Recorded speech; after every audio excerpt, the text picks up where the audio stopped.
Unit 5 Character Strengths and Virtues, Intrapersonal Strengths and Well-Being. 5.2 Introduction. In the previous unit we described what character strengths are, and various approaches to study and describe these strengths. We also looked at some specific character strengths that are relevant in the interpersonal domain and their impact on well-being. In this unit we will look at some of the intrapersonal strengths that are particularly relevant for an individual's personal growth and contribute to his/her psychological well-being. Intrapersonal strengths are those positive personality traits that help us to be more aware of our internal attitudes and inner processes. These are inner qualities or attitudes that help an individual manage emotions effectively, adjust well to situations and people, pursue and achieve goals, achieve success in life, and become better versions of oneself. They contribute to both hedonic as well as eudaimonic well-being. In other words, they help us not only to feel good, hedonic well-being, but also to do well, eudaimonic well-being. In this unit, you will learn about the following intrapersonal strengths: growth mindset, multicultural mindset, grit and determination, self-compassion, self-forgiveness. 5.3 Growth mindset. Mindset refers to a set of beliefs that shapes how you make sense of the world, influences the way you think, feel and behave. The mindset theory suggests that people can have two mindsets or attitudes about intelligence: entity or fixed mindset. Here one considers intelligence to be fixed, assumes that talents, abilities and understanding are more or less fixed or unchangeable. A person with a fixed mindset believes that talents are innate and he is born with them. You are the way you are. Incremental or growth mindset. Here one considers intelligence to be flexible and changeable. It is assumed that talents, abilities and understanding can be cultivated, expanded and refined. In other words, the belief that you are a work in progress. Now imagine, as a student, which of the two mindsets would make you more motivated to study for an exam or excel in class? You guessed right. A growth mindset. As an individual, because you believe that you can improve, you are more likely to expend time and effort on learning new things and investing in personal growth. Thus, your mindset influences your motivation, attitude, behavior and performance. With a growth mindset you are more driven, more committed and put in more effort. All these are important qualities that help a person to succeed. In fact, a person with a fixed mindset is likely to avoid challenges, give up more easily in the face of failure and feel dejected by negative feedback. In addition, such a person is constantly struggling to prove himself/herself at school, at the job or in relationships. Since intelligence, personality and character are traits valued in our society, every situation for a person with a fixed mindset is full of constant self-evaluation. Will I be able to do this or not? Will I appear intelligent or stupid? On the other hand, a person with a growth mindset welcomes challenges and takes negative feedback constructively. Failure becomes a stepping stone to success as the person learns from it. Thus a growth mindset is not just having a positive outlook, but also learning from mistakes, exploring alternative strategies, taking up challenges, solving problems and moving ahead. 5.4 Multicultural mindset. With the explosive growth of the Internet and the inroads of the World Wide Web into our daily life, we are now living in a global community. We are rapidly moving from monocultural to multicultural societies. Individuals with a multicultural mindset adapt to and are open to learning about new cultures. Mere exposure to diverse cultures is insufficient for personal and professional growth. Madhuxit al. report that even when individuals are exposed to the same multicultural environment, it is their psychological approach and engagement with different cultures that determines the extent to which they are able to integrate diverse ideas, new ways of thinking, conflicting beliefs into their existing set of thought-forward/action repertoires. The successful assimilation of these differences and subsequent broadening of an individual's cognitive, emotional and behavioral capacities eventually translates into visible advancement in professional opportunities. It requires an active engagement with a new culture so as to develop new ways of thinking and perceiving that will impact one's values, beliefs and behavior. The term multicultural mindset largely comes from the organizational literature. As the work and organizational world becomes more and more culturally diverse, career psychologists are looking at interventions that can promote a multicultural mindset in young people. This kind of global mindset needs drive, interest, curiosity and confidence while interacting in a multicultural environment. Knowledge, meaningful understanding of the similarities and differences between cultural groups, without resorting to stereotyping. Strategy, awareness and ability to plan effectively keeping these cultural differences in mind. Action, being able to adapt when relating and working in multicultural settings. A multicultural mindset is an asset, especially in the work domain.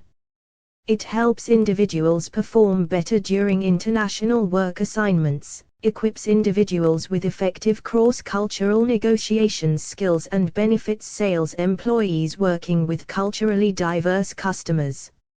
Like the growth mindset, an individual with a multicultural mindset believes that cultural attributes are changeable, not fixed. They are more open to challenging their own cultural beliefs and attitudes, learn new ones or integrate them into existing ones and act accordingly. As a result, they are less anxious about being in multicultural environments. They are confident that they can create social realities that are in line with their cultural expectations, thereby reducing awkwardness, embarrassment, or chances of rejection by others. For example, suppose you go to Germany to study or work. You know that language is not a barrier because you can manage well with English. However, if you are an individual with a multicultural mindset, you would show an interest, curiosity, and willingness to learn German. When you do that, you can adapt with ease to the new culture, relate better with the natives, learn more about how Germans think, feel and behave. This helps you to anticipate situations and act accordingly, thereby increasing your chances of success in personal, interpersonal and professional domains. 5.5 Grit and Determination. Angela Duckworth, the world's leading expert on grit, grew up with her father ever so often telling her, "You are no genius." By Duckworth's own admission, it was true. She was no genius. There were many others who were much smarter and talented than her. However, Duckworth was an ambitious person. She wanted to excel. But as a child who had always been told that she was not smart, she often wondered how, then, would she succeed? That is what sowed the seeds of this question into her curious mind, and she set out to understand the predictors of success. During her stint as a math teacher, Duckworth made another interesting observation. She found that many of her students who were naturally gifted for math, could grasp mathematical concepts quickly, were getting rather poor grades in math. On the other hand, those who struggled with the subject in class were doing much better than she expected. Talent for math was different from excelling in math, she concluded. In other words, aptitude or talent did not ensure achievement. She noticed that these students who were weak in math made sure that they attended their classes regularly, made notes, asked questions, and sometimes stayed back after class or during lunch breaks to discuss problems. It was their hard work and persistence in the face of failure that was paying off. Grit can be termed as the strength of will that helps us to achieve goals. Grit is a combination of passion and perseverance. It is a personality trait that combines passion, motivation and determination to achieve long-term goals. According to Duckworth et al., there are two dimensions that characterize grit: I, consistency of interest, and 2, perseverance of effort. Grit involves working hard towards long-term goals with sustained interest, despite disappointments or failures along the way. Gritty individuals deliberately choose and continue to persevere in long-term goals that are not immediately rewarding. Thus, grit can contribute to one's better academic performance, career development, physical health and psychological well-being. 5.6 Self-compassion. Ria was very nervous. She was about to make her final project presentation today. She had been preparing for it, collecting, organizing and studying the data, for the past 2 months. She hoped that she would make a good impression on the reviewers as her promotion depended on it. After answering a series of questions correctly, one of the panel members asked her a question that she was not quite sure how to answer. She fumbled a little, attempted to answer, but eventually apologized to the panelist and was dejected. There was no further questions and she came out of the room mad at herself. You are such an idiot. You were so well prepared and yet you messed it up. You are good for nothing. There's no chance you'll get that promotion now, Ria thought. She obviously spent the rest of the day feeling sad, angry, and frustrated. If Ria was your friend, what would you say to her? Perhaps you would tell her that she was being too harsh on herself. That she did her best. That those were some tough questions she managed to answer so well. And that it is okay to not have all the answers. How do you think Ria would feel now? Perhaps calmer, more relaxed. She would probably also feel more reassured about her abilities and less frustrated about not answering the last question. Now, imagine if Ria could do for herself what you, as a friend, did for her: be kind, gentle and more forgiving. That is called self-compassion. You have already learned about compassion in the previous unit. Self-compassion is compassion directed inward. It involves being sensitive to our own distress and a desire to reduce that distress. According to Kristen Neff, self-compassion consists of 3 components. 1. Self-kindness. We are said to be our worst critics. We tend to be harsher towards ourselves than we would ever be towards others. Self-compassion involves being gentle and benevolent towards ourselves when we falter, are distressed, or feeling incompetent and inadequate. Rather than resisting, denying, or beating ourselves up for our shortcomings, we look at them with a kindness that allows us to take constructive action. We can't always get what we want. We can't always be who we want to be. And that's okay. In other words, being patient with our flaws. 2. Common humanity. In times of distress, we often ask ourselves, why me? By doing so, we are indirectly telling ourselves that bad things only happen to me, and everyone else's life is perfect. This is a distorted view of reality created by tunnel vision. The truth is that trials and tribulations are part and parcel of being human. By understanding that life challenges and personal failure are universal, we feel less isolated and alone in our pain. 3. Mindfulness. Mindfulness means being aware of things as they are, not more, not less. Thus, neither do we avoid our pain by resisting or denying it. For example, I wish I wasn't so hurt, nor do we over-identify with it by ruminating. For example, why am I always so upset? We observe our thoughts and feelings as they are, without judgment. For example, I feel hurt / upset. What self-compassion is not. Self-pity. When individuals feel self-pity, they tend to get absorbed by their own misery. They brood over their suffering and think they are the only ones going through it. This, as we read earlier, is in contradiction to self-compassion. People who are self-compassionate, in fact, view suffering as universal. They accept pain as an inevitable part of being human that is experienced by everyone.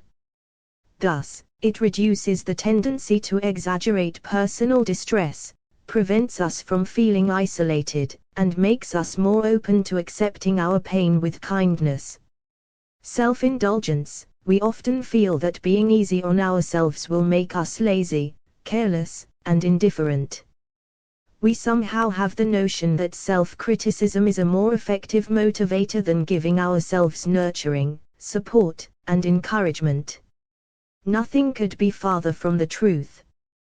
Constant criticism makes us feel worthless and depressed. It might push us to do better only so that we can avoid these negative feelings. But this motivation will be difficult to sustain, and we will lose steam quickly. Self-compassion, on the contrary, motivates us to do well because we care. We feel safe to acknowledge our weaknesses and to work on them. Thus, we work on them because we want to be a better version of ourselves. This motivating force is long-lasting. Self-esteem. Self-esteem is based on a person standing out from a group, on how unique and different he/she is from others around him. We need to see ourselves as being above average or better than others to have high self-esteem. For example, I am more competent than my colleague, or I am more fortunate than my neighbor. In case of low self-esteem, I am not as smart as my classmates, or her life is easier than mine. In other words, self-esteem is based on comparison.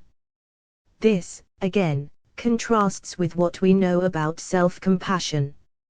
Self-compassion celebrates the similarity, rather than separateness, of human experiences.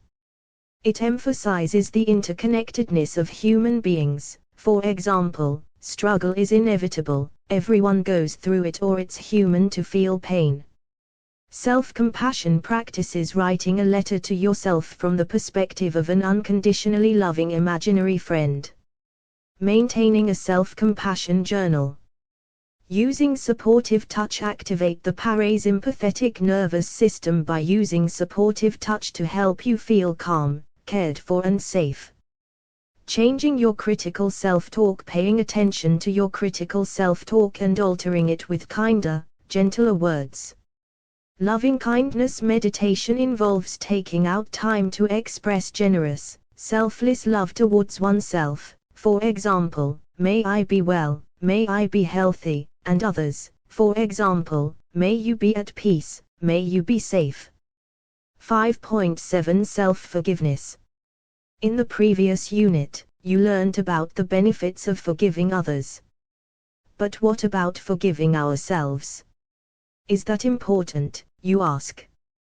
Think about this. Have you ever felt regret at something that you did or did not do? Maybe you said something insensitive to a friend. Perhaps you did something that deeply hurt your parents. How did you feel afterwards? Guilty? Ashamed? Maybe you kept thinking about it over and over again. You probably wished you could undo what you had done. Perhaps you felt so ashamed that you couldn't look the other person in the eye. Maybe you started avoiding your friend, or even worse, fought with him. Do you see now the damage that such emotions can do to you and your relationships? Hence, the importance of self-forgiveness. It is not easy, of course. We have been socialized into feeling guilty when we do something wrong. Our parents scolded us when we broke a friend's toy as a child.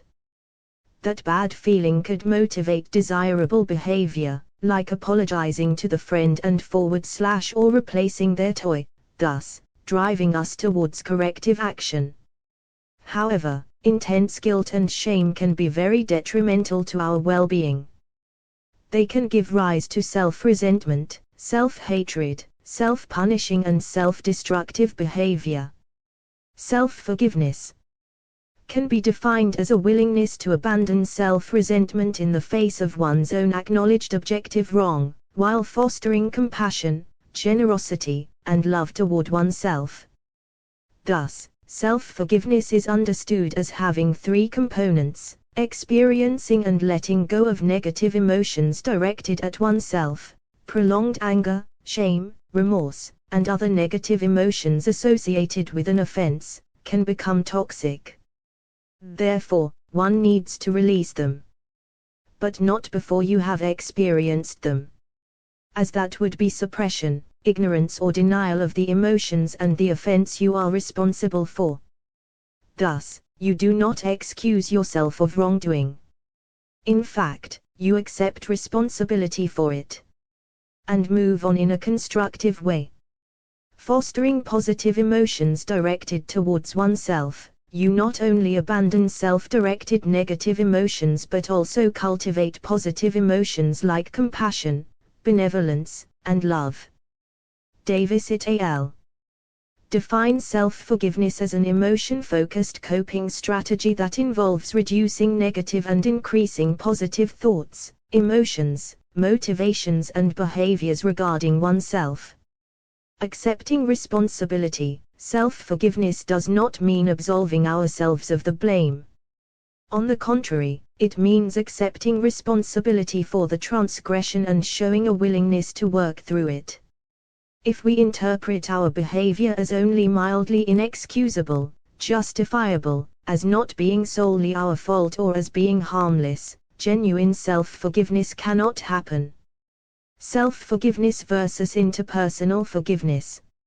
Self-forgiveness and interpersonal forgiveness are similar in some ways, but there are important differences between the two. Usually, behavioral transgressions are involved in case of interpersonal forgiveness. However, objective wrongdoings in self-forgiveness could include behaviors, thoughts, desires, or feelings. Interpersonal forgiveness involves forgiveness for the harm done to the victim. In case of intrapersonal forgiveness, one could forgive either harm done to the victim or to oneself. For example, I forgive myself for hurting my parents, or I forgive myself for cheating on the exam. While being empathetic helps us to humanize the offender and thus facilitates interpersonal forgiving, empathy towards oneself when one has transgressed is likely to lead to justification of the wrong act rather than true self-forgiveness. Interpersonal forgiveness does not imply reconciliation with the offender, whereas reconciliation with the self is necessary in self-forgiveness. One cannot remain alienated from the self for long. Moreover, it is possible to avoid the thoughts, feelings and situations related to the interpersonal transgression if one is able to avoid the offender. This is not possible when one harms oneself or someone else, as the offender must continue to face himself/herself and his/her actions. It is, thus, impossible to escape the situation by avoiding the transgressor. This is another reason why self-forgiveness is highly relevant, as in the absence of it one can get sucked into the abyss of self-condemnation. Table 5.1, Self-forgiveness versus interpersonal forgiveness. Similarities. Both processes unfold over time. Both require an objective wrong which makes the offender ineligible for forgiveness but is still forgiven. Both are not equal to excusing or forgetting the wrongdoing. Both require conscious effort and do not occur automatically. Differences. Intrapersonal or self-forgiveness. Interpersonal forgiveness. Type of wrongdoing. Behaviors, thoughts, desires, feelings. Behaviors. Focus of forgiveness. Harm to self or to another. Harm to victim. Empathy. Inhibits forgiveness. Facilitates forgiveness. Reconciliation with victim. Required. Not required. Focus of avoidance. Transgression-related stimuli, for example, victim, situations, thoughts, etc. Offender. Vengeful feelings towards. Offender, i.e., self. Offender, i.e., other. Benevolent feelings. Offender, i.e., self. Offender, i.e., other. Consequences of unforgiveness. Extreme. Moderate. Why is self-forgiveness difficult to practice? Accepting responsibility for a transgression conflicts with two basic human needs: need to maintain moral social identity.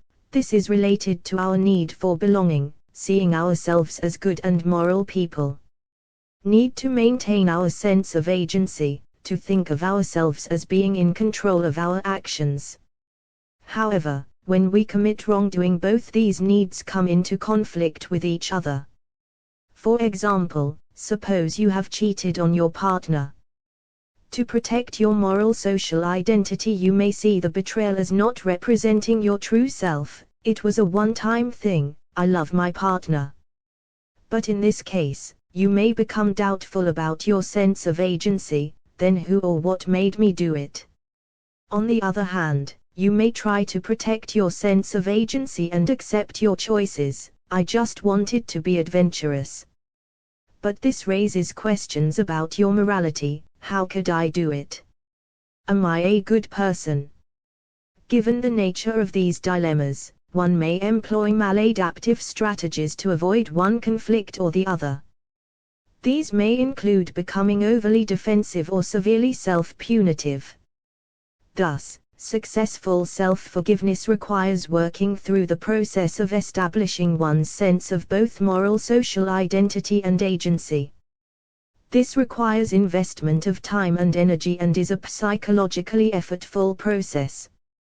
Taking responsibility is difficult, as it is likely to increase unpleasant emotions like shame, guilt, and regret. Thus, we try to avoid the emotions by shirking responsibility for the wrongdoing and blaming it on an external entity, person or situation. Because doing so also means admitting that our actions went against acceptable group norms and threatens our inherent need to belong. Because the possibility of social rejection, hostility and stigma from the victim or the community at large can exacerbate feelings of shame. This makes a person more inclined towards avoiding, rather than accepting, responsibility. The process of self-forgiveness. Self-forgiveness involves a reaffirmation of values.